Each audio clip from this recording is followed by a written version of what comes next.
Assalamualaikum dan salam sejahtera. Nama saya Marisa Kaisara binti Muhammad Azizi Zaman, pelajar tingkatan 4 dari SMK Permai Indah PEA 0010. Hari ini saya ingin berkongsi tentang sebuah buku yang saya baca, iaitu Putera Cahaya Bulan, Kisah dari Mek Mulung. Buku ini ditulis oleh Ninot Aziz. Kisah ini bermula dengan sebuah istana yang sangat indah, dibina oleh seorang raja muda bernama Putera Cahaya Bulan. Keistimewaan istana ini adalah setiap kali bulan purnama, istana tersebut bersinar terang dengan cahaya yang sangat cantik, seolah-olah hidup dengan cahaya bulan. Keindahan ini menjadikan istana tersebut terkenal dan dikagumi ramai. Dalam istana itu juga terdapat seorang puteri yang bernama Puteri Nang Mara. Beliau merupakan adik kepada Putera Cahaya Bulan yang sangat disayangi. Puteri Nang Mara bukan sahaja cantik, malah seorang yang bijaksana dan menjadi kebanggaan kepada kerajaan itu. Pada awalnya, kehidupan mereka kelihatan aman dan tenang. Namun, seperti kebanyakan kisah lagenda, ketenangan itu tidak kekal lama. Pada suatu hari, rombongan dari Siam datang ke kerajaan tersebut untuk meminang Puteri Nang Mara. Mereka terlebih dahulu meminta kebenaran daripada Putera Cahaya Bulan. Namun, pinangan itu ditolak kerana Puteri Nang Mara masih muda.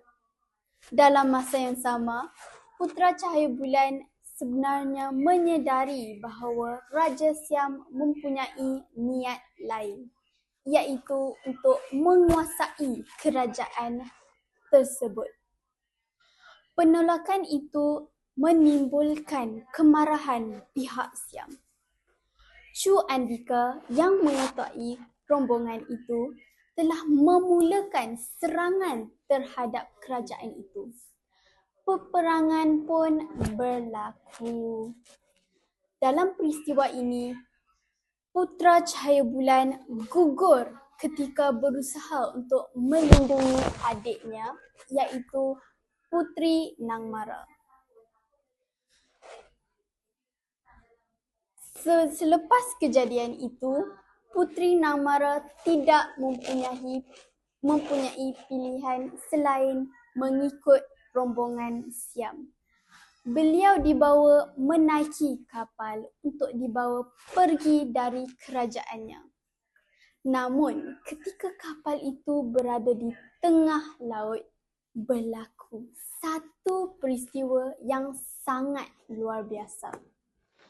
Puteri Nang Mara terjun ke dalam laut dan secara ajaib beliau tidak tenggelam.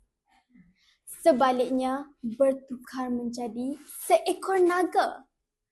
Peristiwa ini menjadikan kisah ini sangat unik kerana menggabungkan unsur legenda, mitos dan kepercayaan tradisional.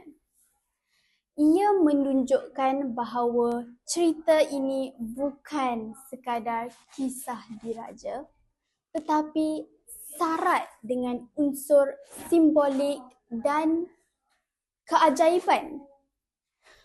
Dalam kisah ini, kita dapat melihat bahawa pengorbanan untuk keluarga adalah besar nilainya. Selain itu, kita juga belajar bahawa keberanian dalam menghadapi situasi sukar adalah amat penting walaupun terpaksa membuat keputusan yang berat. Itu sahaja daripada saya. Terima kasih kerana sudi mendengar perkongsian saya. Sekian, wabillahi taufiq wa hidayah. Wassalamualaikum warahmatullahi wabarakatuh.